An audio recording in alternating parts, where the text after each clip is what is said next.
Welcome to the thrilling world of Security Squawk, where we explore cybersecurity.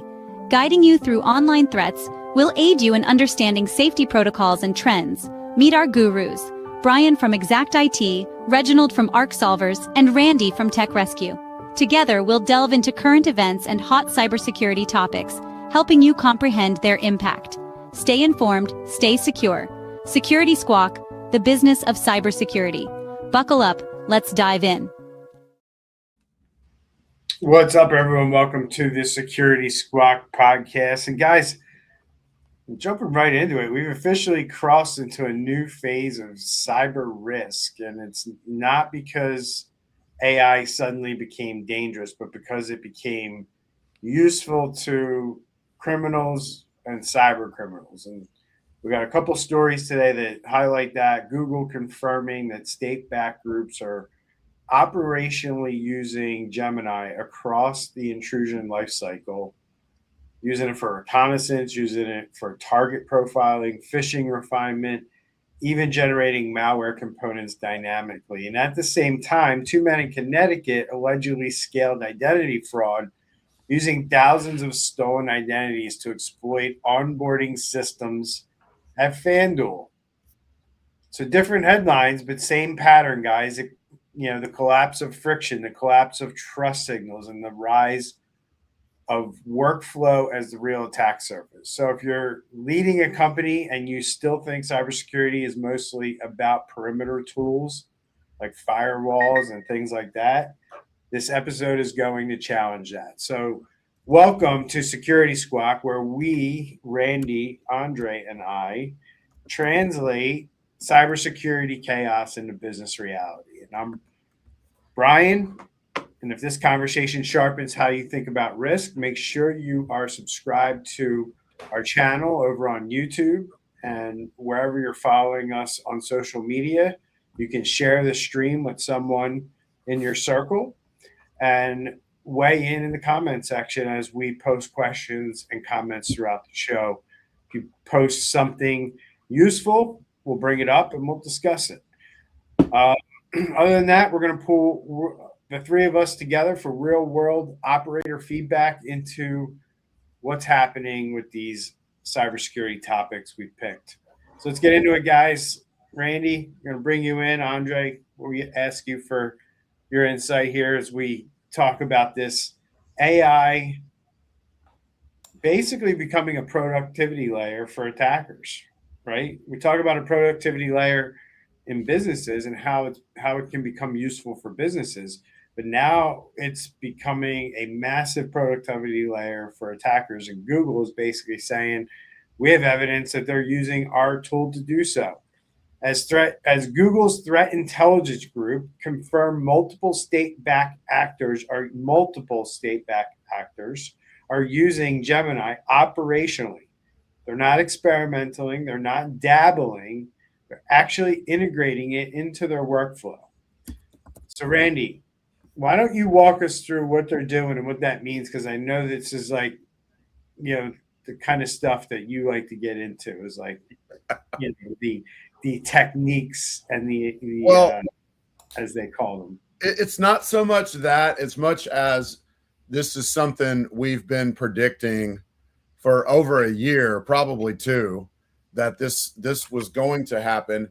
I like to call it either bad GPT or or chat GPT. But the reality here, they used Google Gemini and used Google Gemini they tricked it apparently. So they did it like it's a scenario, but they tricked it into basically working through the entire attack. So we're talking things like helping the attackers come up with phishing like lures, if you will, helping them to get ideas for reconnaissance. So what else can we find? So asking the Gemini, AI, what can we find here while we're, living off the land, if you will. They were using Gemini to refine their scripts, where basically they're like, either here's a script we wrote, or here's an idea, help us make it worse. Using Google Gemini to translate into like the local language and stuff like that. So, 5 years ago, 3 years ago, even a couple years ago, we're looking for English that doesn't quite fit, that helps you, alerts you to a lot of bad emails. Maybe now we got to start looking for the M dash, a little long dash. That there's not a way to make that on your keyboard that I know of, that only AI uses, or authors in actual real books. So they did that. And then they used AI, last little thought, they used the AI for persistence techniques. So that's more along the lines of like what you mentioned when you introduced me into the section, is more about living off the land as well. So, hey, AI, tell us, how can we stay inside of this infected, customer or whatever, for longer? So coming up with techniques to live below the radar, if you will. So that's kind of a generic kind of overview with it. And I've got some questions and some thoughts, but I'm sure you guys want to chime in on some stuff too.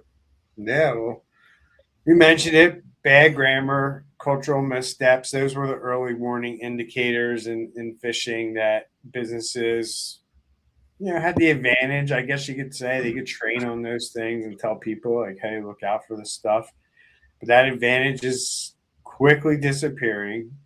Now you get multi-turn, psychologically tuned, fluent engagement at scale, right? And, the scary part is the modest increase in successful initial access changes the economics of intrusion campaigns, because that's really the model out there, right? The model is as a service, ransomware as a service, data theft as a service, whatever the specialty is of that group is, they're out there. They're ready to be hired. All you need to do is provide access, right? So now there's AI is going to create a whole ecosystem of cyber criminals that their specialty is not ransomware. Their specialty is breaking into your environment. Andre is going to talk about one way it was done today in his topic, and something that he's going to highlight. But like, if anybody takes any lesson away from this episode, it's in 2026, here in February of 2026, AI is going to make a whole entire ecosystem of cyber criminals out there possible. These are called your initial access brokers, your initial access people. And if that area of cyber criminal industry increases, we're in a lot of trouble. Because like I said, like, these ransomware groups have scaled to a point where they can bring on the business. They're not going to choke if more initial access brokers bring them more business. They're ready for it. They just need more initial access brokers. Well, Google's out there basically telling you they're using AI to do this, and and we can see it, and they're using our tools, and this is an issue. This is a problem. That I think it's going to end up being a cat and mouse thing, because there are full-on AIs right now that you can download and run locally and can train yourself. So Google's checking them out and shutting them down. Won't they just start using their own AI? You know what I mean? Or something like that. That's the thought process here, right? It's like the Google hasn't observed a fundamental shift in the threat landscape yet. And that's the shift I'm talking about. The shift I'm talking about is when that layer, that initial access broker layer of this cyber criminal, ecosystem that exists, right? If that expands, we're in a lot of trouble. And they can already see it expanding with their platform. And yeah, they're going to do the right thing and shut it down, because that's historically what they do, right? So you can kind of trust that if they pick up on something, they're going to do the right thing. But we know how this plays out, because we saw it with we saw it with cloud infrastructure, right? There's the Azures, there's the AWSs of the world. Look, when they get a bad actor in their environment, they shut them down. But there's also these fly-by-night hosting providers. And if you don't think that these fly-by-night AI companies like ChatGPT and Gemini aren't going to come, they're coming. They're already out there. As Randy calls them ChatGTP. That's just his terminology for some garbage GPT that somebody put up and built, right? So at the end of the day, this is going to become prevalent and an issue that companies are going to have to deal with. That organizations are going to be dealing with a layer of cyber criminals that are using these tools and beating them at their own game using AI. Andre, let's bring you in. Thoughts on the statements here? So I'm going to look at it at a different angle, because if Google is kind of already saying like they're seeing this rise, they're even probably having trouble controlling it themselves. Just going back to the fly-by-night companies, let's just say a company decided, hey, I'm going to hire someone to create my own internal AI. And now, because at the end of the day, it's all about prompting, right? So, if you ask AI a certain question that's so obvious, it's built to say, no, I'm not going to provide that. It's not ethical or whatever like that. But if you can prompt something correct in a easier way, and now you're using an internal AI system that now can possibly give out information that your employer did not want you to know, such as payroll information, client information, or any of that sensitive information that they just may not want that particular employee to see. So I also see this as another situation where you're going to have internal AI things develop, and accidentally or maybe not accidentally, employees are going to be prompting the AI, and it's going to look at the whole internal database and start giving out things that it probably shouldn't have been given because there was no correct guardrails put in place from the beginning. Okay, so there's a lot here to unpack, right? For me, right? Number one, it just shows you how evolutionary technology, cybersecurity, and now AI will be. So get buckle up, because it's going to be a ride. There's a couple interesting things that I pulled out of both research articles that I was looking at when I was preparing for the show. One of those things, guys, is this whole thing where you basically have these what they're calling click fix campaigns, where they're hosting malicious instructions inside AI share links. So a user clicks what appears to be a legitimate Gemini transcript page, and the instructions look helpful. They paste the command in the terminal, and then it's an exploit. And so they're weaponizing AI answers, hoping that you'll use that code on your system. And that's one way that they're breaking in the systems. Wow. The other thing that Google observed is campaigns exceeding 100,000 prompts targeting model extraction attempts. What I'm talking about here is if you have APIs running, and the APIs in the last 5 years have become basically the standard. It's how SaaS applications essentially integrate and talk to one another, right? They are basically using AI to reverse engineer, diagnose, look for whatever they can to make your API become an attack surface for behavioral theft.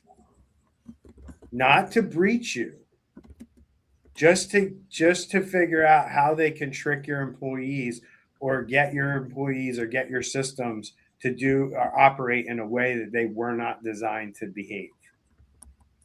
That is what's going on here. So I'm just giving it to you deep because this is stuff we haven't seen before. This is a level of cyber criminality that it's OSINT on steroids. Mm-hmm. I mean, that's the best way I can lay it out for you if you know what that is, right? It's operational research on your target on steroids using AI, and they're figuring out like your technology. What are you using for tech, and how does that work together? And can we exploit that in any way? Is there any weak link in that chain? A human, a piece of software, a 0-day, bad code, something that we can exploit along the way here, and they're using AI to figure that out. Yeah, and I think that's, with AI, it's making all of, even in the green room, we were thinking about like, man, how were we doing our show notes and things like that 3 years ago and stuff like that. So it makes makes it a little easier, but also a little lazier. And then of course, people always say, well, if AI is given to me, it must be real. And especially if you don't even understand the back end of it, as far as if you're talking about code and stuff like that, you're basically just literally just letting the bad guys in, and they're going to do what they got to do. Yeah. And, everyday tools will not catch this, right? Your everyday security tools aren't catching this stuff. We've been talking about it for a while, and you hear AI can elevate your business. And when you were talking about that, Brian, I was thinking about how right now I could tell AI to act as a world-class social media expert or marketing expert or whatever, and can come up with some kind of plan that 5 years ago would have taken, a $100,000 a year employee or something like that. It's the same thing on the flip side for the bad guys using AI. What used to take a larger organization, what used to take more manpower, now with AI and, custom prompts and blah, blah, blah, they can do basically the same thing, but on the bad guy side of the fence. Does that make sense? It lowers the bar to entry. It raises the quality of what they can do, which means it's just going to be more that we have to deal with. Although, as I was researching this for the show, I saw a suggestion of how we got to put AI in there to stop AI. That's the only thing we can do. And anyway, that kind of reminded me of Terminator 3. I think that's what they did in Terminator 3. So anyway, but that's going to be a thing that they're going to have to do. They're going to have more AI powered security operations centers that are ingesting the data just like actual humans were doing 5 years ago, right? Or 6 years ago. So here's the other thing I want to leave people with. I know this is probably going to be like sound unpopular or be unpopular because it is unpopular, but this is where people are going to really have to start looking at like things that we have been able to do in IT for a very long time, but just I see very, very few companies doing it. And that's things like allow lists around websites and SaaS applications, because that's the only way you're going to combat these rogue like AI things that are popping up. It's, like I mentioned, like these rogue servers that we saw cyber criminals popping up to do various things with different servers, create their own VPNs, like create their own infrastructure that's used for nefarious purposes, right? And that allowed cyber criminals for a long time to advance what they were doing. And it's only going to happen again with AI. Like somebody out there is willing to spin up some infrastructure because they invested all this money into hardware and power generation, and they're going to turn a blind eye to what they're doing inside of that data center. And that is going to be legit, right, Randy? You disagree? So you're going to need to be able to block those things and have a policy to block those things, from your infrastructure, from being able to see those things. And it's going to basically be like, we can't trust anything anymore until we know it's legit. And then, okay, yes, we trust Google Gemini. We trust ChatGPT. We allow those, but we don't allow anything else. Yeah, kind of like how what TikTok was a couple of years ago when they were literally, then data was flowing out into China and stuff and things like that. Yep, 100%. That's interesting. You said that, Brian, because you didn't use the word, or or the words zero trust. That's literally what zero trust is, right? And that's something that we've been pushing on this show from day one, is to adopt a zero trust stance in your IT. Adopt that to help keep what you have secure and out of the hands of the bad guys. And it's more relevant today than it's ever been. Yeah. Before we move on to Andre's topic, a couple questions in the comment section there. If you're watching us on social media or YouTube, you can feel free to chime in. Want to give a shout out to some of our YouTube watchers who've chimed in: Luke, Tony Alexander, and Gamer Paps. What's up, guys? Glad you could join us this morning. And then share the show. If you're watching us, share it on the platforms. Push us out. Talk us up in the chat. Let other people know this is a worthwhile podcast, and what we talk about on this show isn't just fluff, and we get into it. Probably talk about things that most other people aren't talking about or even thinking about when it comes to technology and especially AI and how to use it securely. So, Andre, let's move on to you, sir. Let's shift to the FanDuel case, as they say. Talking it up, we have two individuals charged with using thousands of stolen identities to create fraudulent accounts and exploit promotions. What stands out to you here? Why'd you bring it to the show?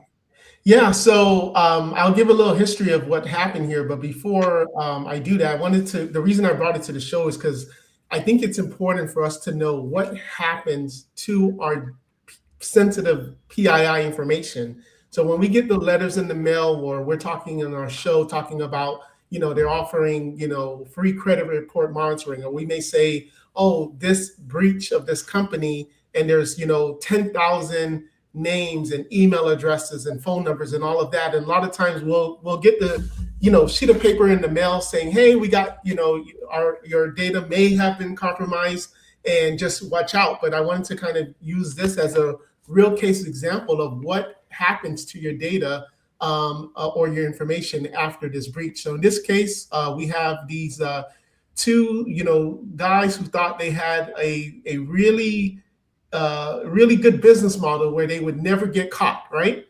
So these two criminals were basically, they went on the dark web and they purchased people's names, email address, phone number, all of that information that we know our information is out there. And then what they decided to do is they used FanDuel, which is like a online betting, and they use your information, right? So when you're creating these accounts, you have to, because it's gambling and there's taxes that may or may not have to be paid and so forth like that. So they need all of your information. And they went into the FanDuel site, they put in your information and they created new accounts. And this is not just like, a handful. They did about 3,000 of this. So this is a very long manual process that they have to do. And so whenever you're creating these accounts, if you've ever seen it where it may say, please tell us what address is common to you. And what they would do is they had an online subscription that, all of these websites where you can just type in someone's name and it's going to tell you, more information, kind of like a background check website. And so Been Verified is one of them, for example. So they had subscription to these websites where they basically use the data that they purchased from the dark web, and they use legit online sites to get as much information as they can so that they can then create accounts. Then from there, a lot of times with these accounts, they have specials on the FanDuels where they say, hey, for every account that's new, you can maybe get $100 in playing money or, whatever the case is. And they essentially use that money to do online betting. Then they even put in some of their money. And then from there, when it was time to get paid, well, in 5 years, they made about $3 million. So not bad as far as the business model. The only problem was it was illegal. So I kind of just wanted to kind of just spearhead this as far as like, this is what happens to your identity when it's stolen. These are what people are doing. The only difference is we're seeing this in the US and that's why they got caught, where many times this is overseas and they don't get caught. Man, there's a ton to unpack here, Andre. I'm glad you picked this article because what this is really, I mean, it's about a lot of things, but one of the big things here that stands out to me is the use of identities to get the bonuses and the sign up things and the referral credits and all of that, and just build this like almost circular, whatever, and then funneling the money out. And really at the heart of that is an identity. And people, we're all vulnerable because we've all been in dozens of hacks or breaches, where our information's gotten leaked onto the dark web, if you will. And now they're going in this case, they went in, they put all that together, and then they opened accounts to get the bonuses, the referral credits, and, free $100 this and that and all that, and then cycle that money out of there. And at the very bottom of it is the identity of people. And identity to bad guys is like cold hard cash. And these guys, just because they got caught, kind of show us one of the ways that happens. But if you can use an identity, you can use it as a bad guy to generate money for your organization. To me, that's the most disturbing thing that kind of, is glaring here, because how many hacks have we talked about that have like conduit affected over half of all the people in Texas, right? Or conduit, whatever it was called, affected over half of the people in Texas. Like, that's insane.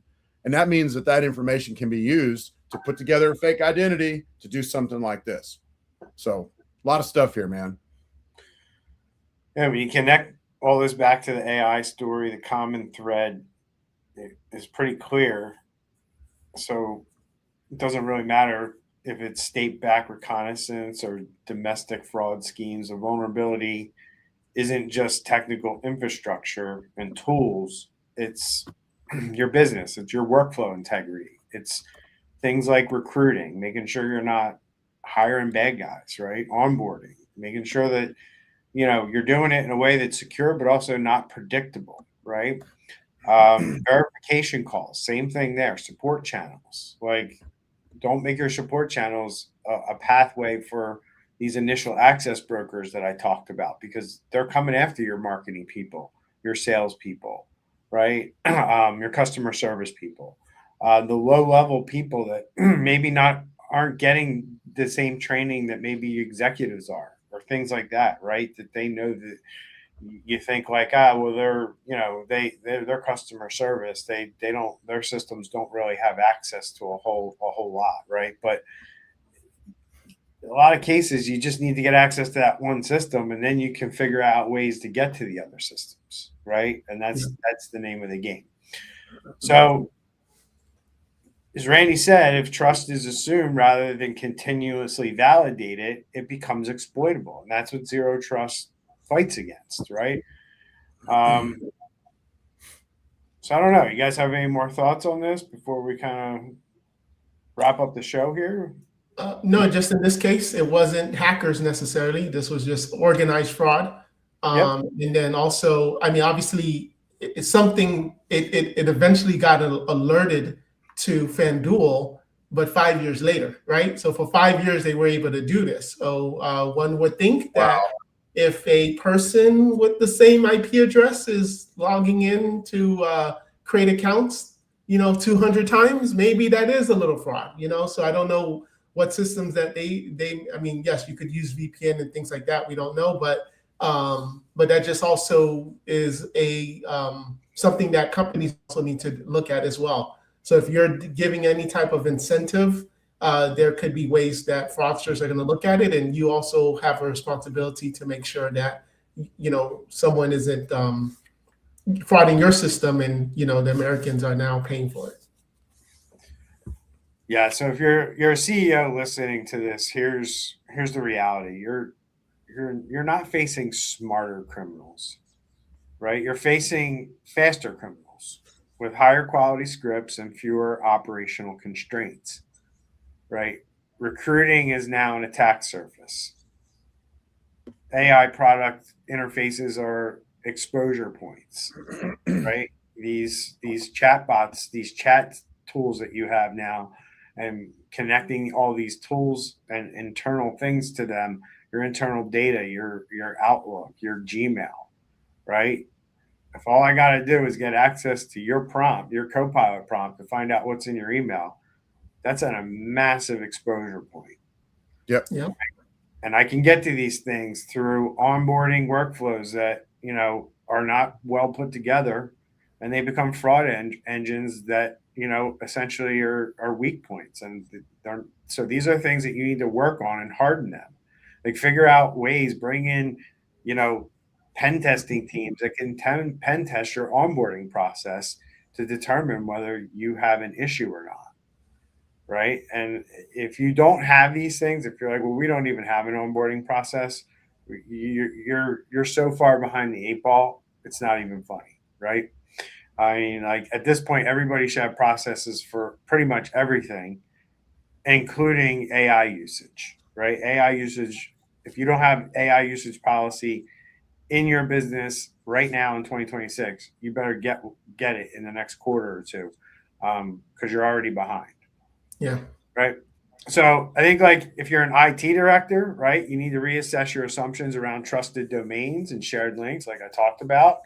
You need visibility into fileless execution patterns, because that's kind of like the flavor of the month now, right? They are no longer using malware to attack you.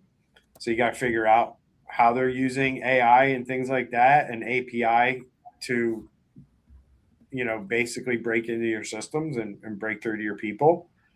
And if your company operates AI services, understanding, if you have tools connected to them, if you have certain things, that these are all risk points that if cyber criminals can get a hold of your tools, they can prompt and get information about how those APIs work and how certain things are working together between your tools and your AI internally. So you got to be smart about it. And for our MSP friends out there, this just means for us that breaches will increase and originate from different places now, including these workflow exploitations, as Andres pointed out, right?